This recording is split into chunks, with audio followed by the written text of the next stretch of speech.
Yo, welcome to the show, everybody. We are here for a very fun spaces, something a little bit different today from our traditional Bitcoin and Doge party conversations. I am here with a amazing lineup of guests. On the live stream, I have Ben Strauss and Marco, who are two of the co-founders of Transient Labs. I don't know if you guys are familiar with them. They promoted I don't know if they called it like a completely digital conference recently that had a lot that was very trending. And so they've been in the news. They've helped create something called the ERC-7160 standard alongside Chris as well, who's their COO.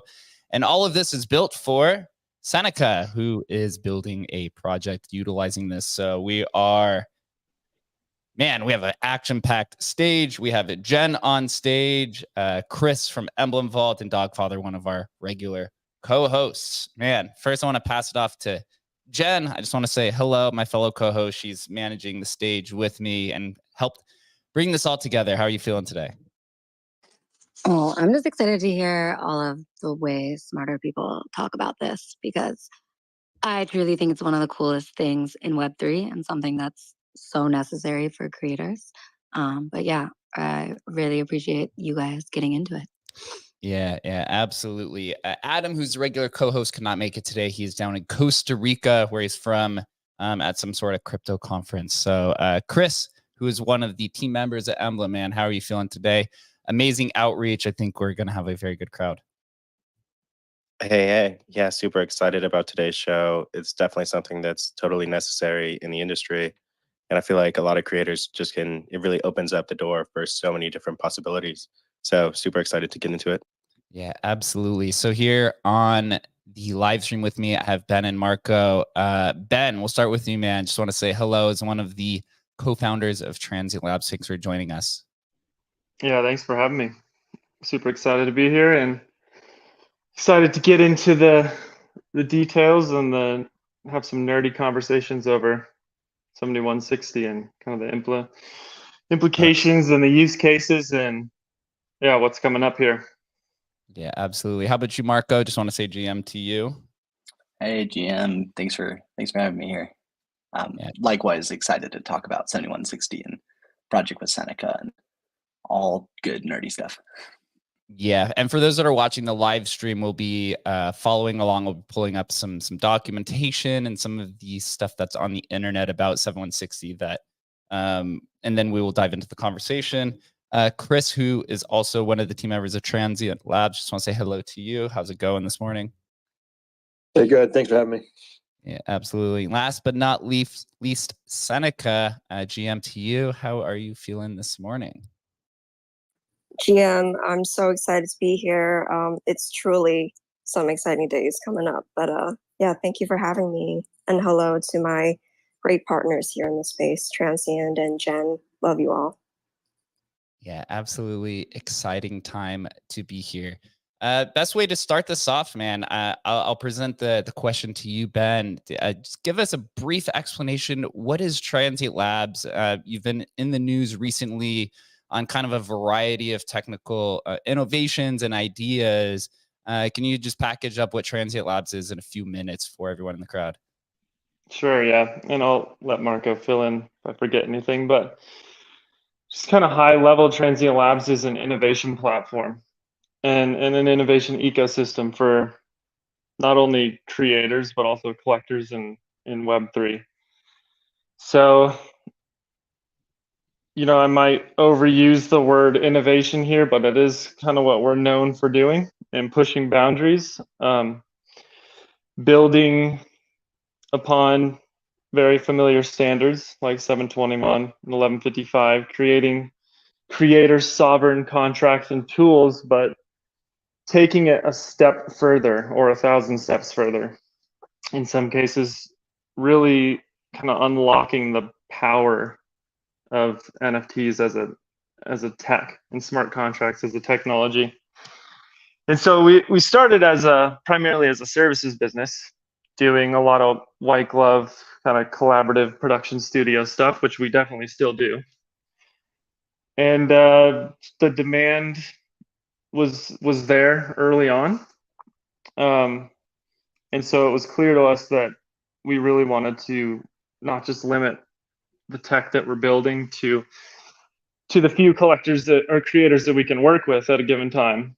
And so it became clear that we need to productize all of our innovations. So it really became, and it is like our goal and the challenge to productize bespoke technology and release it to the, you know, on a much bigger scale so that users can create their own or deploy their own creator sovereign contracts, but using Transient Labs dynamic contracts, dynamic art, mint pages, auction pages, and all sorts of stuff that I'm sure we'll get into. Yeah, as I scroll through the website, you can see here, first thing you see says build something different, and then you scroll down and you have a no-code kind of platform for deploying your own ERC-721, 1155. There's a build kit, payment splitter, a story contract. So you guys are definitely on the cutting edge and helping people like myself who are a no coder really find our type of expertise or interest within, the crypto space. I'm unsure which person of the three I will present the question about ERC-7160. So after this question, whichever one of you three between Chris, Marco, and Ben, I'll let you take this. But it's not. We see a lot of, I guess, EIPs being proposed, people trying to change the way that NFTs are being experimented on. And this dives into the realms of, royalty enforcement to like this one with metadata extension to a variety of mechanisms. Take us through the original ideation of ERC-7160 and why it's important to have this type of standard move and be adopted. Yeah, I can probably speak to that since I'm one of the co-authors on this ERC. So, yeah, ultimately, some of the history comes from, I guess, a few different drops that we've done over the course of our careers in Transient Labs. But primarily after we did the doppelganger drop with Patrick Amadon. If you're not familiar with that contract, we built a contract that essentially is like another take on an addition where you can swap out the metadata for any number of other, I guess, metadata options on the contract. So, right now on Patrick's contract, there's probably, I don't know, I think more than 10. Ben, you have more insight into the exact number that are on there. But if you visit the OpenSea collection, you can see just how many different versions there are right now. And so this is what kind of sparked it. This idea of Patrick here is using it almost as an artist subscription token. So he's sold a bunch of them, I think 256, yeah, and is continually adding metadata to the array that collectors can choose from for eternity. And this idea of a collector being able to really do something new with their ownership of a token was really interesting. And so it kind of got me thinking on how could we do this on a token level? I'm thinking of a one of one that evolves over time, or maybe an artist works collaboratively with a collector to change something about the art. On our normal contracts, that would require a metadata update that the collector approves. But we're like, what if you wanted to keep that history on chain and still selectable and queryable? And so that's what kind of birthed 7160. And we just happened at the same time to be kind of working on a similar idea to OXG, who's the other co-author on the ERC standard. And so we joined forces on how do we standardize this. And so, yeah, that's really what birthed it. And then, there was a few months of discussion on really what the best kind of interface for this on chain is. OXG and I had a bunch of discussions of how do we balance what you can do on chain with what marketplaces can see, and how the infrastructure across the NFT ecosystem really can be impacted by these ERC standards. And so ultimately we are now in the last call for review. Will be a final ERC here in a week and a half or so.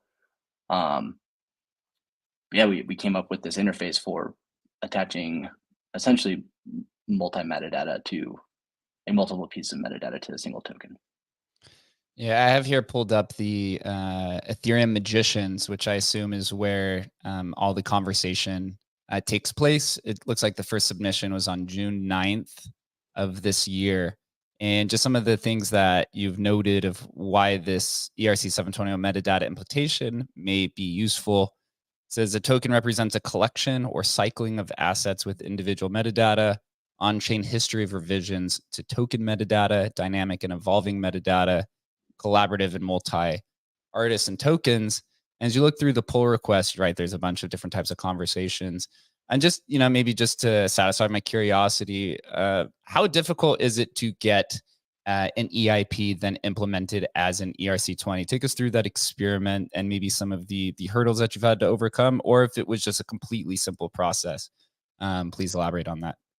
Yeah, I think I would say it was maybe a little easier than I expected, but you can see it started in June and now it's November and it's being finalized. So there's a duration of time, rightfully so, where you're getting feedback from people. So like the Ethereum Magicians discourse here, forum, we got a bunch of feedback from community members like across the gamut in terms of like what they're working on, different viewpoints, which is really helpful when you're crafting an EIP, because the whole goal of this was to create something that isn't necessarily like proprietary technology. Like there's this standardized interface that OpenSea, Foundation, SuperAir, whatever marketplace DApp could look at and see like how to interact with these tokens. And so it was just really good to get that feedback. And so we've gotten this asked a few times. The number is automatically assigned when you create the pull request in GitHub. So like I didn't come up with 7160, even though I actually do like it quite a bit. It kind of rolls off the tongue pretty nicely. It was just serendipitous, I think. But yeah, you can see here that we're looking at other standards that have been somewhat proposed, like 5773 and stuff like that.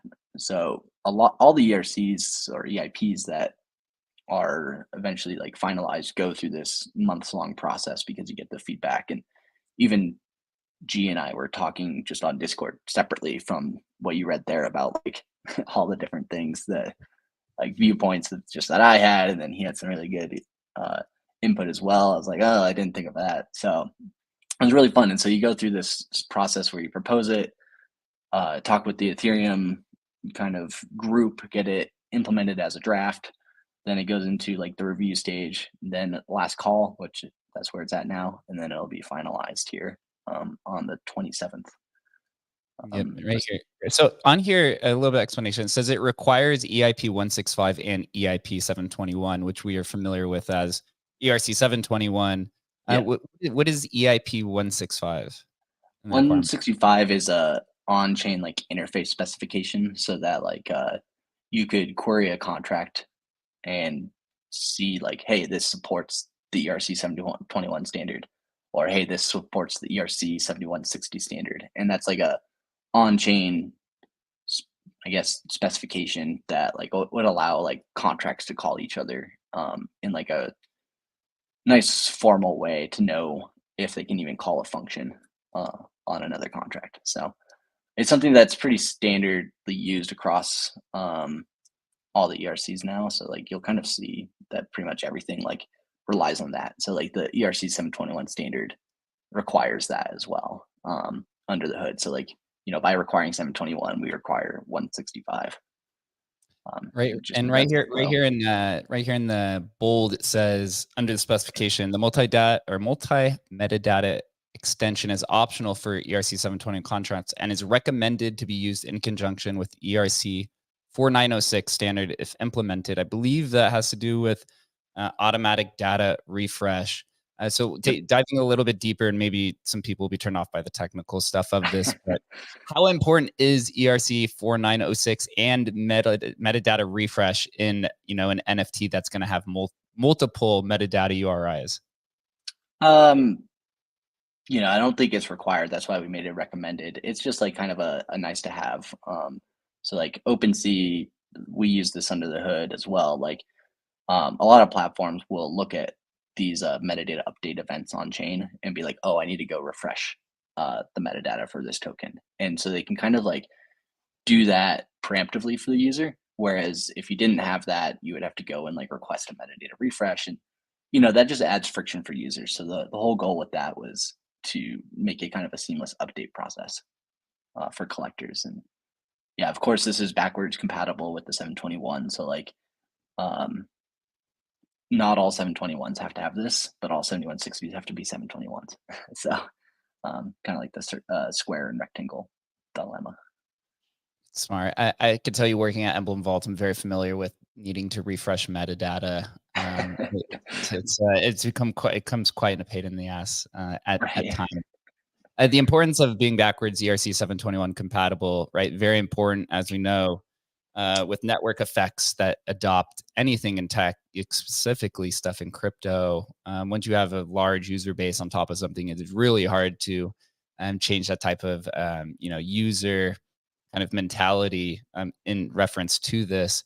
In terms of like the token standard and some of the metadata that's applied on it, if a token has multiple URIs, what does that specifically mean? Put it as just like as simple in layman terms. Yeah. I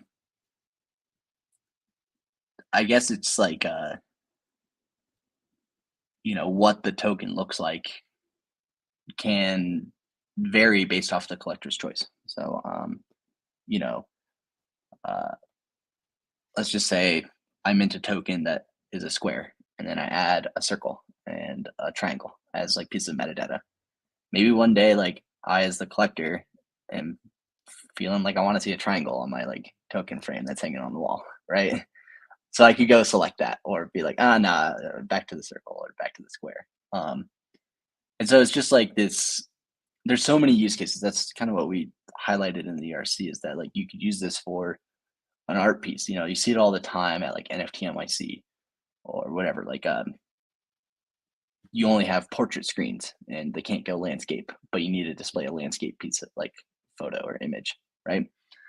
So 7160 could allow you to put different crops up so that it can actually be displayed properly on any screen you have. And this is super nice for the collector too, because they might not have a square or a horizontal landscape screen at home. But that's just like one example of a use case. You can have evolving metadata, which is really fun. So like there's a huge storytelling opportunity there.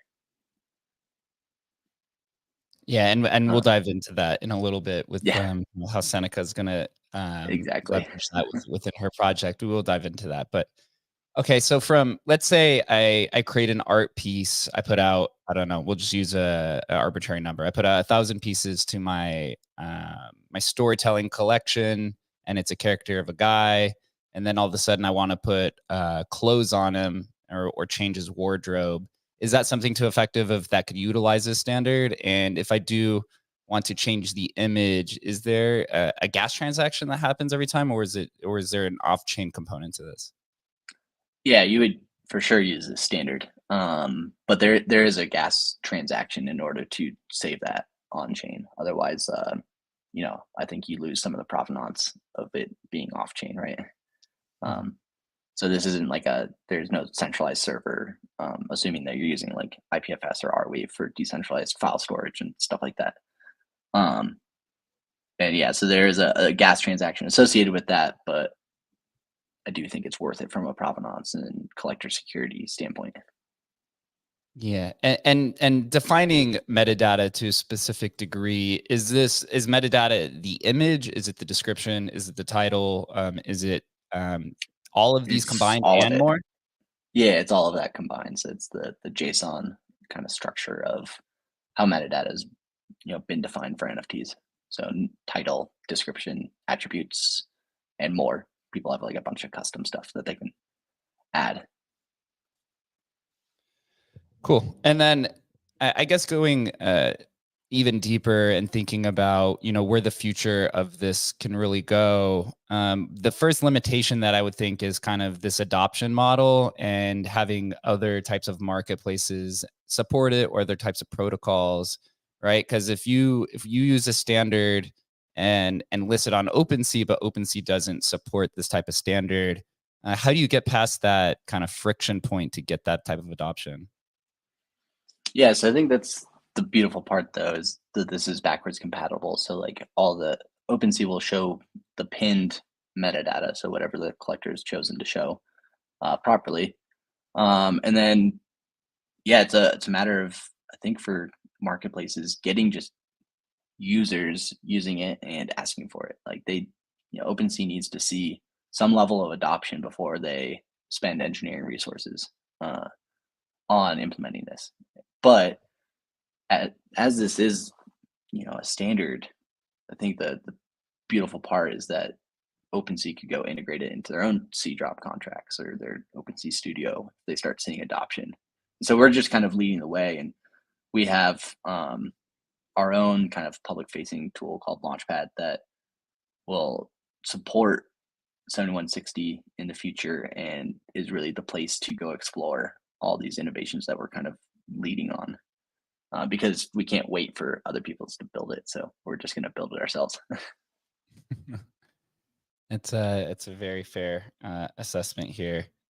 Chris, what do you take on this so far? 30 minutes in, we're exploring this new idea of an ERC-7160 in this idea of dynamic NFTs. What's your thoughts, and do you have any questions to propose? Yeah, it's so intuitive and really so innovative that it's something I feel like the market has definitely craved and fills such a big gap into what's been missing from creators and where the market lives. What was like the biggest hurdle for it to kind of take this long to kind of sprout?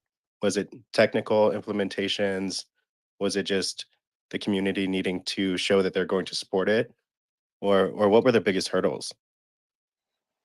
Yeah, I think we spent a lot of time on like the technical interface and implementation and how it really made sense for like the widest audience.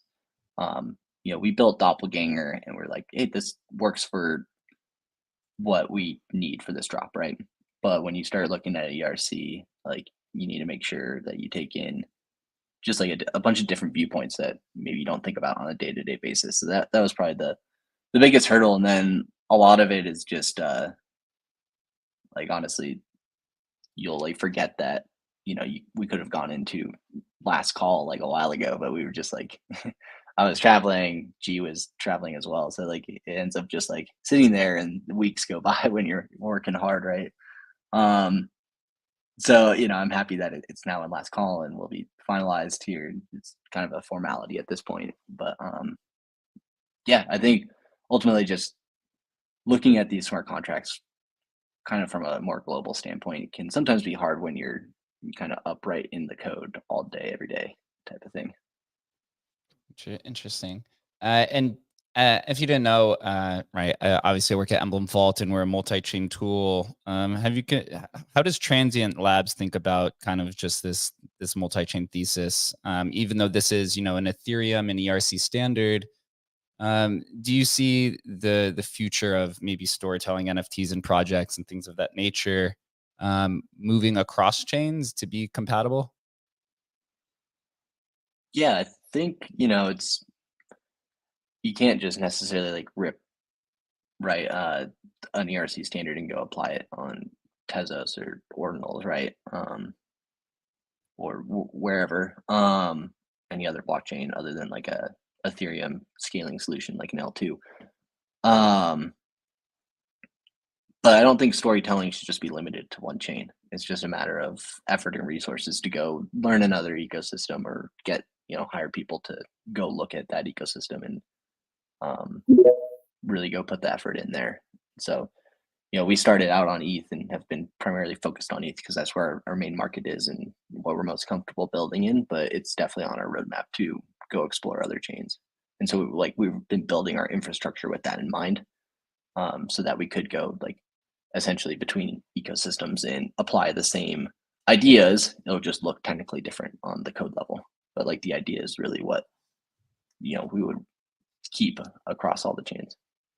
Yeah, I mean, if you want to be on the forefront of innovation, you definitely have to keep in mind some of the trends. I got one more question, then I'll let Dogfather rip on a question as well. As I look through your guys' website, the idea of storytelling and dynamic NFTs seem to be labeled throughout the entire site. Obviously, also with your partnership with Seneca, building on this idea. Why is storytelling and the dynamic nature of it so important to the growth of this industry? And why has Transient Labs decided to emphasize this throughout multiple areas of your guys' operation? Yeah, I'll let Ben jump in, but there's so much more to art than just what it looks like. There's a story behind each artist, each creator. There's a story of how a piece was made, the blood, sweat, and tears that goes into everything that goes into, ultimately what's minted. And so highlighting that is so critical. You look at the trad art space, and that's really what brings value. So we're just trying to help put that, kind of on chain in a way, right? And think that creating experiences for people is something that's really fun. People always talk about how they experience art, and so if we can enhance the experience for a digitally native asset, like that is something really special. How about you, Ben? We're going to toss this off to you. Importance Sure. of storytelling in crypto. Yeah, I think Marco pretty much nailed it on the head. But we see the value of blockchain for provenance related to, I guess you would call it transactional provenance or ownership provenance. That's been pretty clear from day one. But then what you really started to see just from late 2020 through 2021 for myself personally, as an artist as well myself, that so much of the value of a project or an artwork or just an artist's brand comes from their ability to tell their story. It's not just the sales provenance that gives an artist, a higher floor value, although that's a big part of it.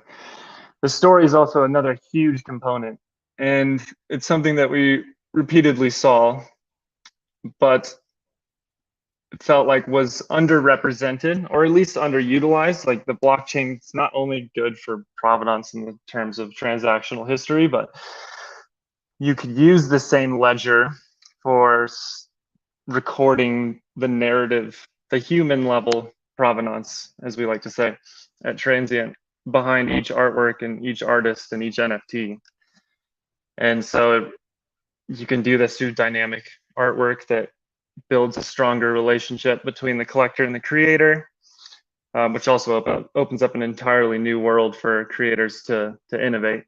And you can also do this through things like story inscriptions, which is a functionality built into every single Transient Labs or inherited by every single Transient Labs creator contract. And that allows creators and collectors to record human provenance on chain tied to that token forever. And so now you get this whole other layer of depth and narrative storytelling, which is hence the name, kind of across the board there, that now can live side by side using blockchain technology with the traditional transactional and sales provenance. Interesting. The idea of human provenance is interesting. So you're basically tokenizing kind of this social contract or the social relationship between the artist and the collectors. Do I have that right? Yeah, that's one part of it, or just the relationship that the collector has with their own artwork. And you can even do things such as like proof of exhibition, where you can store kind of provenance that a piece has been displayed at a certain museum or exhibited at a certain gallery, and you can store that in the story mechanic, including like linking out to photographs that prove that it was there. And we could go into examples like that. A few collectors or creators have already done that with their tokens.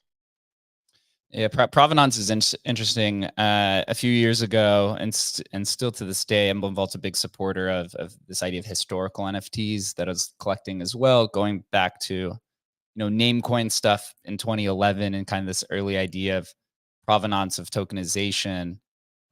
It's really, the provenance is one of the most important, I guess, value metrics when it comes to collecting. And I think this is why this idea of like burning assets, whether it's teleburning or trying to transfer value from one chain by burning a token and then reminting it on the other side, just historically is proven to not be able to transfer that type of value. Although you are now seeing kind of bridge mechanisms, for example, things like DGods, where they're trying to keep the provenance of the token, but then kind of wrap it into or wrap it onto another chain.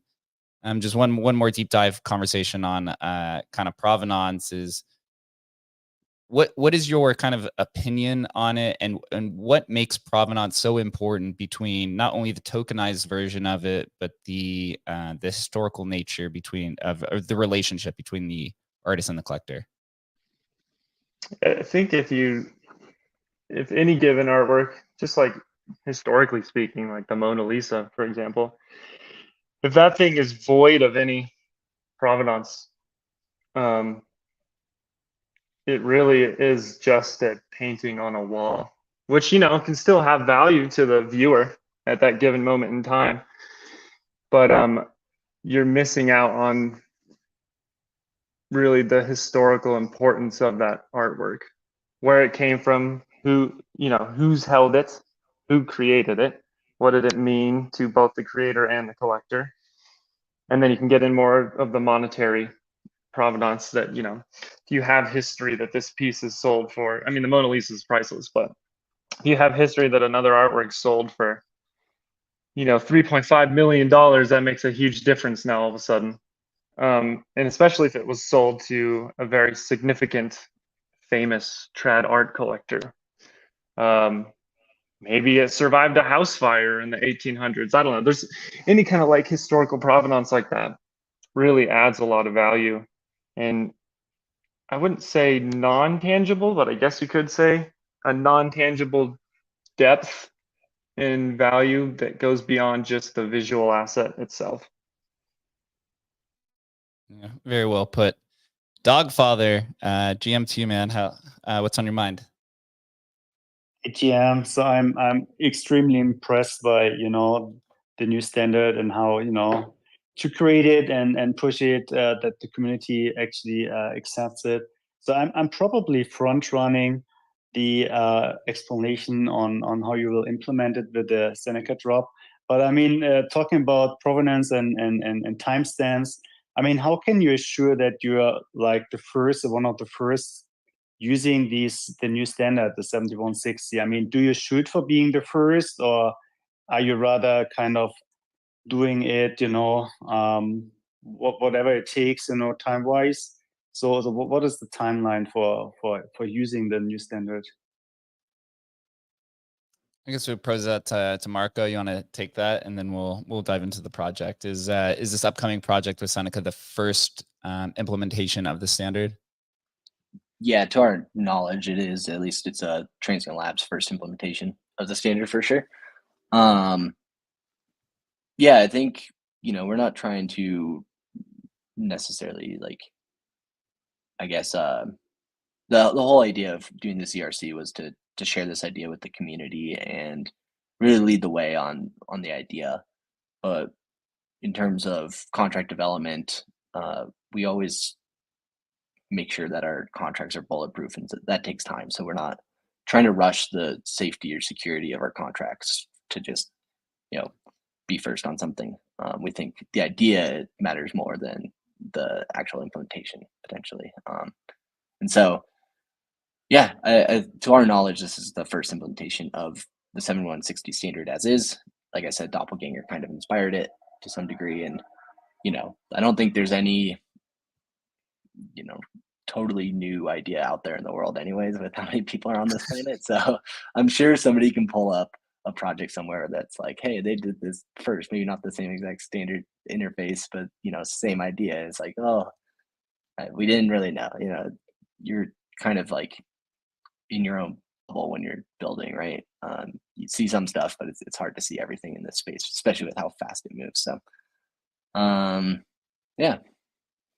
Yeah, Dogfather and I have had this conversation many times over the years as we went back and during the last bull run went and explored, NFTs on Namecoin and Dogecoin and Bitcoin and some of these other obscure ones, before kind of this real boom. You see a lot of trends that maybe are now being popularized in today's current climate, but were being early explored, in 2014, 15, 16, kind of in those early primitives. But a lot of that comes down to, the collaboration of who is partaking in, this type of experimentation, the timing of the market, and kind of just the overall perspective, right? Are you in a bull market? Are you in a bear market, et cetera?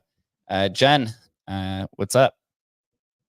Hey, I want to say like two things because I know I'm getting a few questions in my DMs, and I know we've gone super deep, which was totally the point of doing this. And I kind of want to like recap and simplify for people. But one, just like coming from working on multiple projects with Transient Labs, like not only are they brilliant and literally rocket scientists, right? But like Ben's an artist, and so there's so many things that they think about that truly is like, okay, how does this add to help creators, right? Like, how does this solve for problems that makes everyone's lives easier, extend like the needs of artists? And so, yeah, and probably reword this, but essentially with 7160, you have like your original token.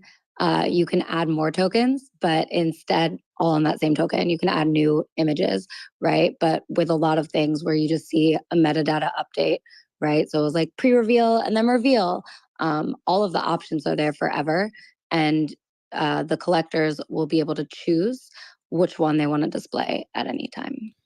Yeah, a easy way to explain it. First, if you're in the Bitcoin ordinal space, this would be similar to reinscriptions, but it's something that's, I guess, kind of similar but popular is like Jack Butcher's OPEPin, where he's continually changing the images.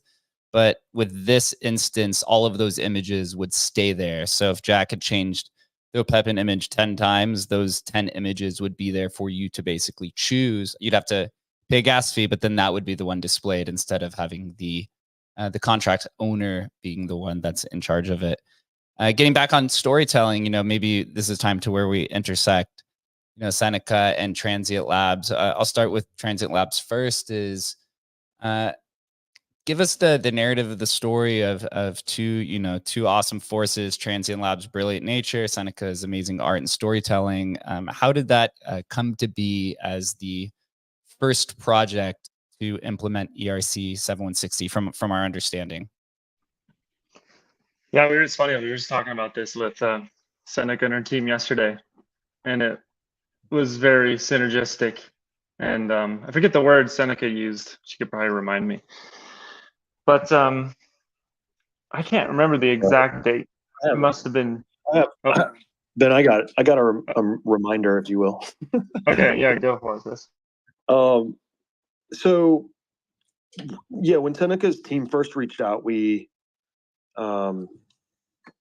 were excited to talk. Had seen nothing, so no art, no theme, no story.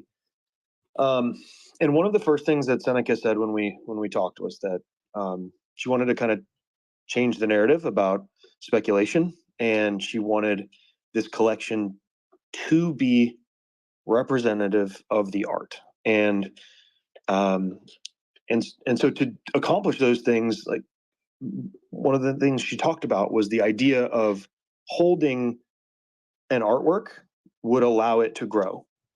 And so as we started exploring the idea of this collection being chapters in a story, and then the longer you hold pieces, the more that they grow, like it became really clear that there was an opportunity for us to deploy the first instance of 7160 for us with this project. There were so many things that fit together that we just felt like this had to be the way we do it. And there's something to be said for if thousands of people get to experience what it means to actually custody and appreciate the work. And I think that's one of the reasons we got excited about this. So, Chris, take us through the creative conversation of that. What is that like in the room where you have a technically savvy team, an artist, and a creator that wants to do a project? How does that get off the ground? Well, if you spend a little time with Seneca, you'll realize quickly that she's like one of the most thoughtful and deep thinking creators that I've ever worked with, and has so much understanding of what she wants to see, how she wants that to be executed. And it's not always that way for us. Like sometimes we get to sort of flex our creative muscle. We get to break some rules, think of ideas. And what was amazing about working with Seneca is she had a very clear vision for this. And so by really aligning with that vision and then just building against it was really not not all that difficult. I think we also understand each other pretty well, and I don't know if you guys have seen, like, as the project has come to market, there have been things like trailers and previews and like even down to the original score for her for these previews, like the way that a voice is modulated in the audio of the movie trailer. I would encourage everybody to look at the first one, and like she knew exactly what she wanted that to sound like. And so when there's that much definition around somebody's creative output, it's fairly easy to execute against. And so yeah, we're lucky. Yeah, it's interesting. So last night, I believe NFT Now had posted, I believe, the first kind of review of the project. And Seneca, I was actually unfamiliar with your work prior to this conversation, but I did spend a handful of hours really researching, your storied past and kind of where the story of you comes from with lucid dreams and the focus on eyes. And as I was reading this NFT Now write up, it sounds like you've been thinking about this idea for quite some time with the storybook charm, and you have 3 specific characters, which are all incredibly drawn. I'd present this question to you is just from your side, like, what is the origin story of this project, and how long has you been ideating on this before deciding to go through and using Transient Labs as kind of the technical partner? Yeah, appreciate you reading the article. I think it was a great feature. Thank you to NFT Now. But yeah, this series I think has been a long time coming. It's my newest body of work and probably my first larger experiment in the space. And I had really been taking my time trying to understand what these tools mean to me in my work, just because I come from a very traditional background of illustration and animation and visual development. And I wanted to challenge myself to bring something new that was really importantly authentic to me, and that it welcomes the new technology and has a interesting voice in the space. Can tell us a little bit, what are the importance of these 3 characters in this NFT Now article? This is almost half of it, and I don't even know how to describe it, but if you're watching the live stream, you could see or check out the article. Tell us the stories behind these 3 characters. Yeah, of course. So Paracelso Sese, begins with inspirations from Freud's theory of the human psyche.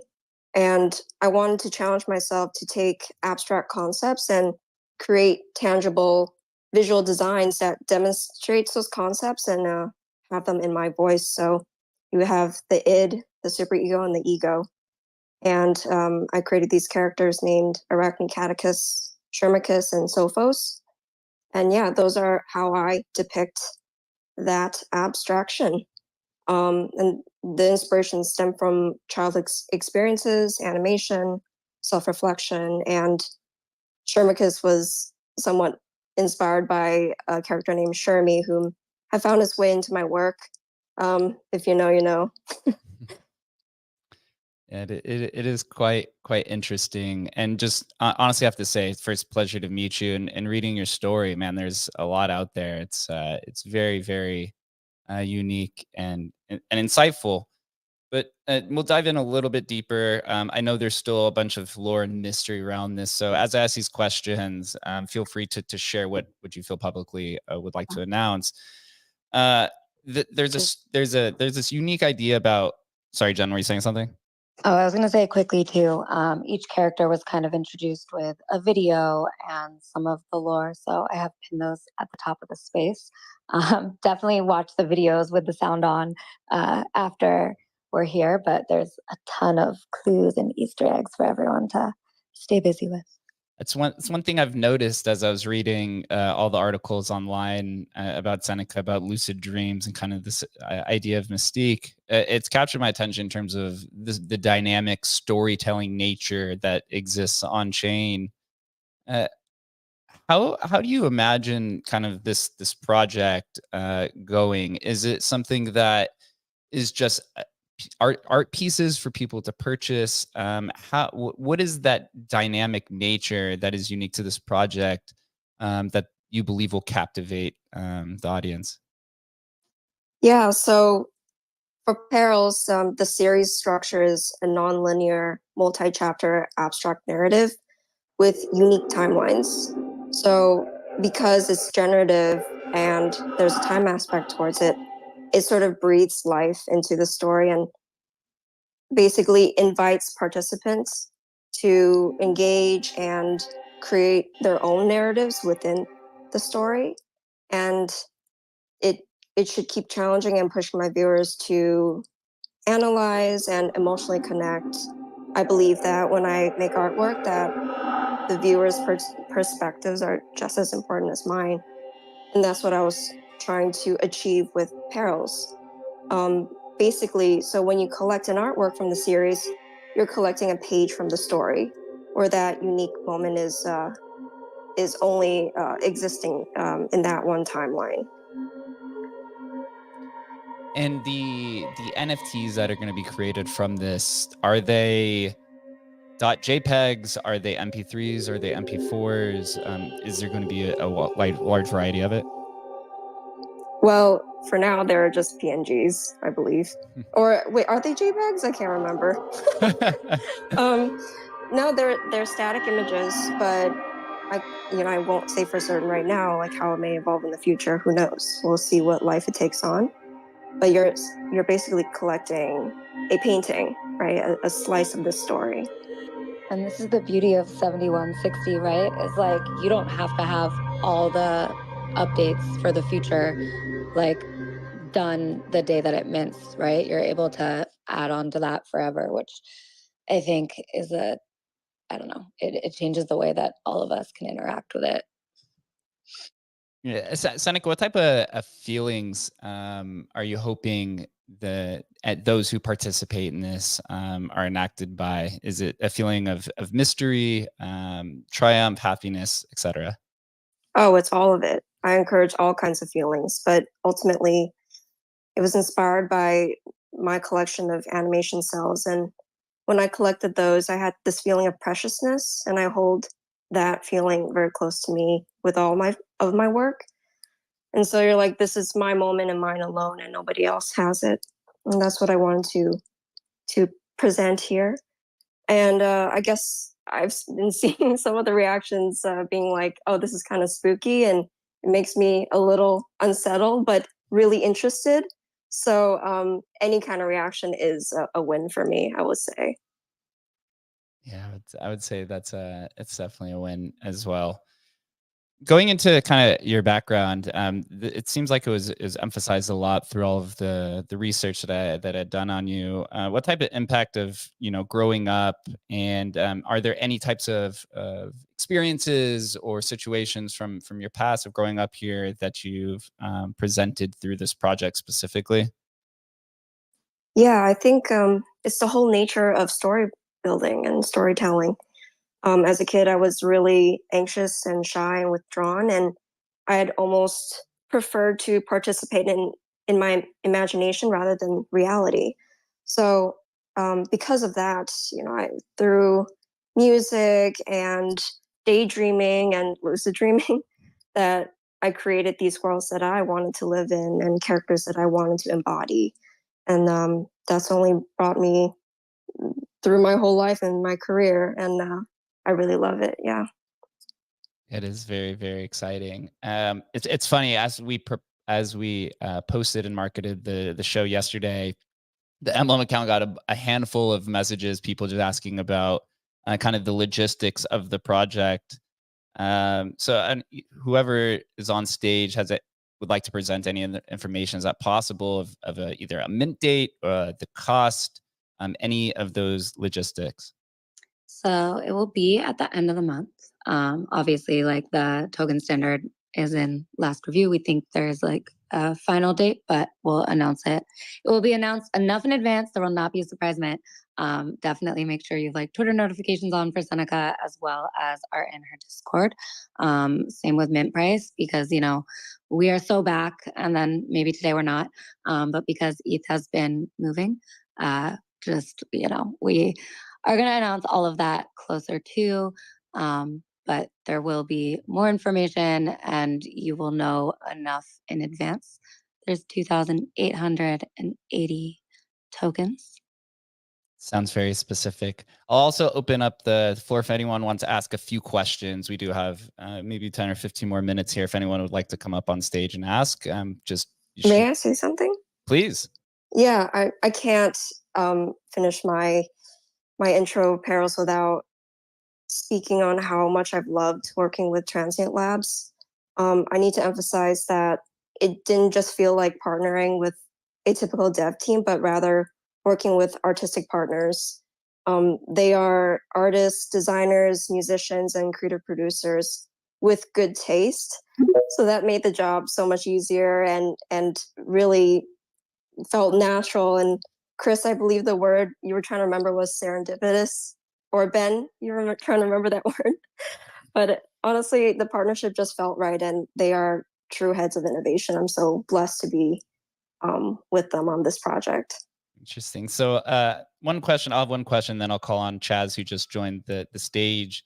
How did that relationship form? Did you reach out to them? Was it kind of maybe somebody set you guys up to work with each other? Sounds like it was a very matrimonious type NFT project, which is going to inspire a lot of interest. Yeah, I found my way to Transient through my team, and we're looking for people really trying to build new tools and challenge the space in terms of innovation. And it felt right. It landed. That is, yeah, that is really, really awesome to hear.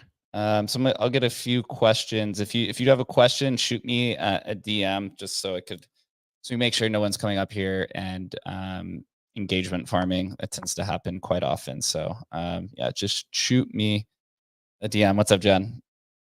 Oh, yeah, no, I was just saying there's a bunch of questions in the comments as well. So if you can't come up, feel free to post them there. Yeah, I'll read off some of them as well to begin with, but I'll ask this one before I start looking through some of the questions. Seneca, maybe this is even a little bit more outside of your purview and project, but over the last year, you know, the NFT space has gone through, you know, a lot of trials and tribulations. Some of your past works and communities have also gone through that as well. What's your outlook of just the NFT space over the last 2.5 years as you've been participating in it, and what's kind of like your future expectations of it?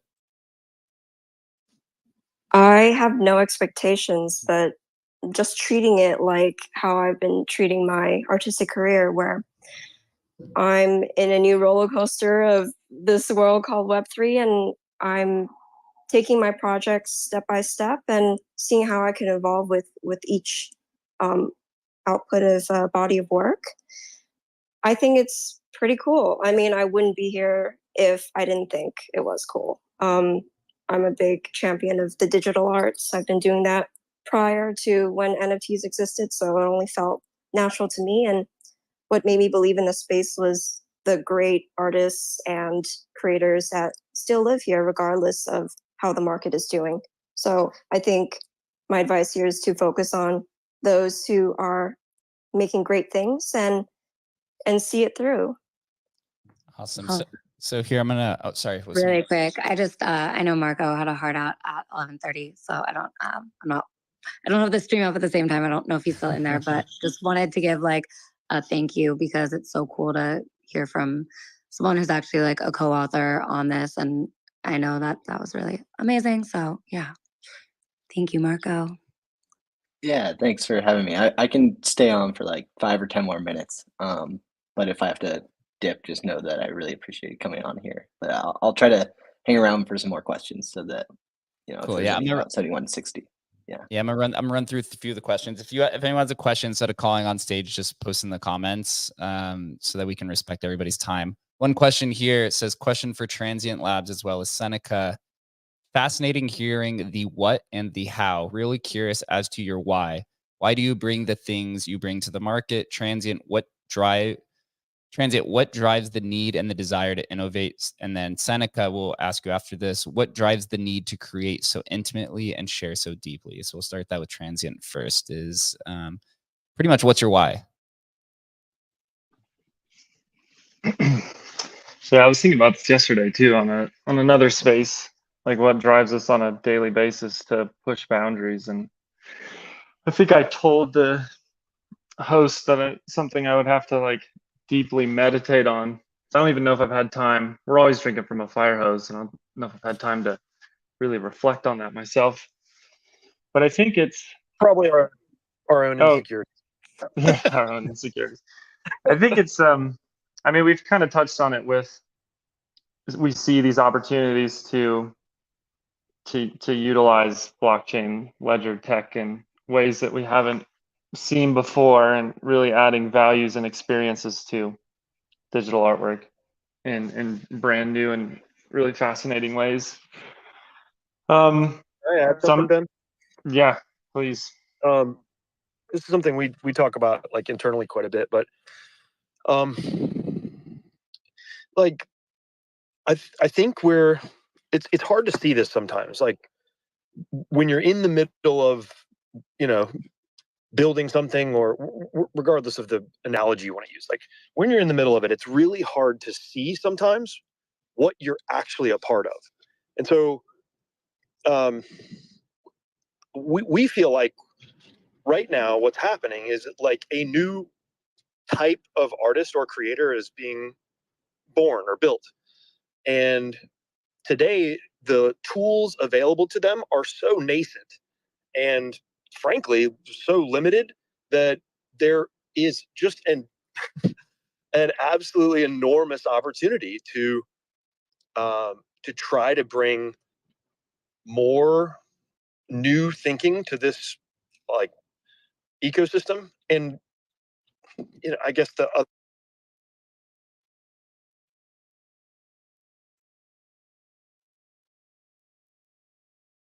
Uh-oh, did we lose Chris? Oh no, I was hoping it was just me.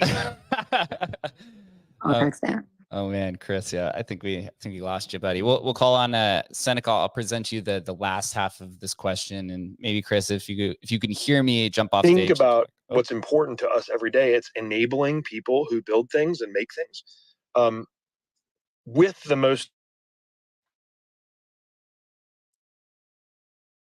Oh no. Seems he can't hear us. Yeah. All right, Chris, I'm gonna have to mute you here for a second. Seneca, I'll present you the second half of the question. Was Seneca, what drives the need to create so intimately and share so deeply? I'm so sorry that I have to cut into Chris's beautiful answer.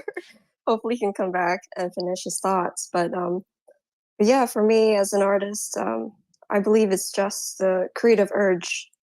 I mean, you can expect as a kid, I had this creative itch that I was always trying to scratch. And what that meant was translating emotion into visual communication and kind of asking this question, what are worlds beyond our own? And I'm more fascinated with that than anything.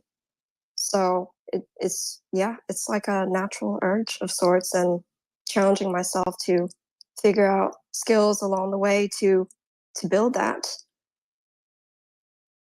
Amazing. Something too is Seneca is probably one of like the most not only creative but like thorough and thoughtful artists that I've ever met. And so a lot of these questions, like there are so many clues from like every single word that she tweets is intentional. Everything that you have seen from Seneca, like there are so many clues. And so I know there's so many people who have already like immersed themselves within the story. And I know we send it like back and forth as a team, like, oh my God, like they really get it, right? And it's like, there's no right or wrong. But yeah, a lot of these questions about the why, I just urge you to go explore because there's so many answers that I think you'll be able to find. I agree. So here's another question. I believe this is directed at Transient Labs. It says, when is the next wave of artist selection? Which I would assume just means like, how do they use your standard if they're interested? Yeah, I think this is maybe referring to we're in like a closed alpha beta for our products. So yeah, we're rolling it out very intentionally, and so we should see a big wave of people admitted the rest of this year. So it'll roll out in steps, but yeah, I can DM you. I think you just followed me on Twitter and chat more about this.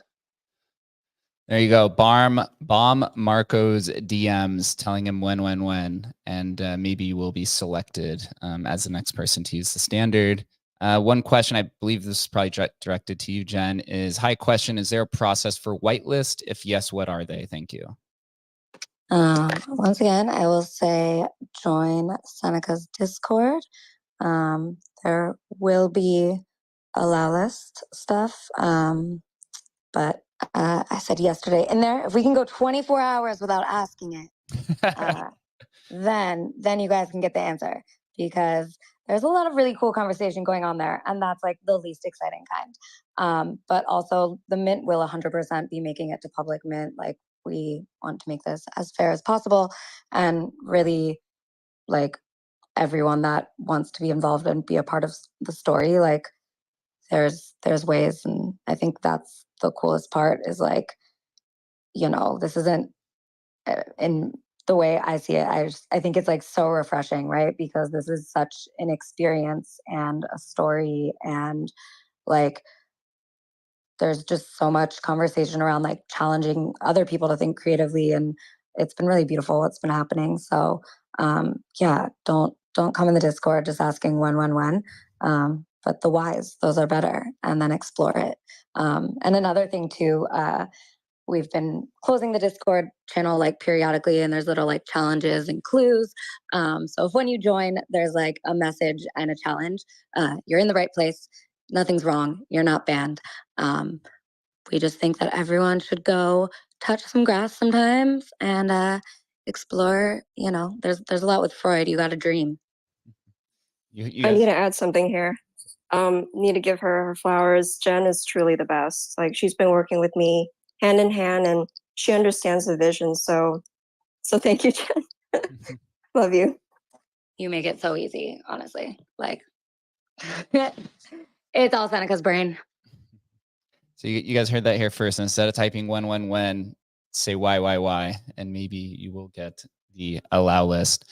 Jen, this is actually directed right at you as one of the, in one of the questions. It says, Jen, can you put things into perspective with Seneca's creator royalties experience for BYC respecting NDA, and how the fact that Seneca... I really already answered that. Oh, this doesn't have anything to do. Yeah, I mean, first of all, Seneca can speak for herself, but I think like this doesn't have anything to do with royalties, right? Like, I feel like personally, we've really over discussed that in this space. Anyone else can say other things, but I think like this, like why I love 7160 is because it's solving a problem that like blockchain inherently can be a solution for, right? Like, this is something, I don't know, when NFTs were like first described to me, what 7160 is like what I thought it would be. Then I was like, oh, this sucks, but maybe I'll just put a Google Doc and everyone can like leave messages for each other as it like shares, which obviously is not the point. But I think like this project to me is so much about art and a story and a whole other world. It's not about like flipping and royalties. So yeah, I'll let anyone else like add in if they have anything to say, but I feel like that's so far from the important part here. Collectors only. Get the flippers out of here. You can't escape them, but collectors focused. So Chaz, who came on stage, said that his question was asked already. And I just have one comment, and then I'll call on Dogfather. It seems like everyone is very interested in Arachne Catechus. There's like 3 or 4 different replies in there specifically for that character. So I don't know who, but that is obviously the favorite one of today. Interesting. Okay. All right. Yeah. That's coming from Discord. I think that's where a lot of the curiosity is. People are a little bit scared of the other one, which I know. What I feel like one of them. Sophos, there's a lot of like fear, which I also love.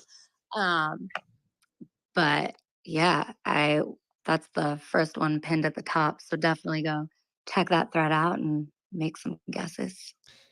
Dogfather, what's on your mind, bro? Yeah, maybe just a closing remark towards the flipper versus collector discussion. I mean, you have something like dynamic where we can maybe expect an update or some new features or some new kind of like insights from the artist. I mean, what kind of greater incentive to hold the piece can you have than that? It's way better than just having a drop or whatnot, maybe at some point in time, or pay some more money for another drop or so, if it's not an airdrop. So that's really amazing. I love to see how this experiment is going. It reminds me a bit on what Bitcoin ordinals were creating with re-inscribing on the same set, new artwork. So I love all this innovation. I think that's where we have to go. And yeah, I mean, I'm extremely excited to the drop. And yeah, thanks also for following back from all these legends, artists, and super giga brain devs. Love to continue seeing what you're building and creating. I appreciate that, Dog Folly. If anyone needs anything on ordinals or analytics, that is the guy to go to. He is your one. But to respect everyone's time, dude, this was an awesome conversation. First, Ben, Marco, and Chris, I tried to invite you on stage, but I know you're having issues. I really appreciate you guys for coming on, explaining this. Also, just leading the charge in innovation. Sometimes that really gets lost in this space when speculation is really kind of the first movers. So for both of you and Chris, really appreciate you guys for coming on and sharing this information with us.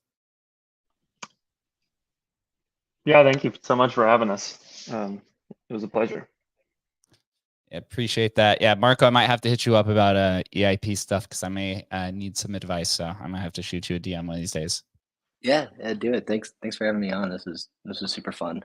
Don't often get the chance to talk as deeply about the token standards and all the kind of dev work that we're doing over here. So, I'd love to join again sometime if you have any more questions. Just on anything that we do. Absolutely. I love nerding out, man. And Seneca, first, awesome meeting you. Really appreciate you for coming on, and really look forward to seeing how the drop goes. Again, leading with storytelling and unique type of ideas. I think that is the right direction to lead the space forward. So awesome to see you really leading that charge. Thank you so much, and very nice to meet you as well. I just want to remind folks that the artwork you see in the announcement from yesterday is just one out of 2,880. So there's a lot more to reveal and show. I'm really excited for that, and please look out for us at the end of the month. Yeah, thank you.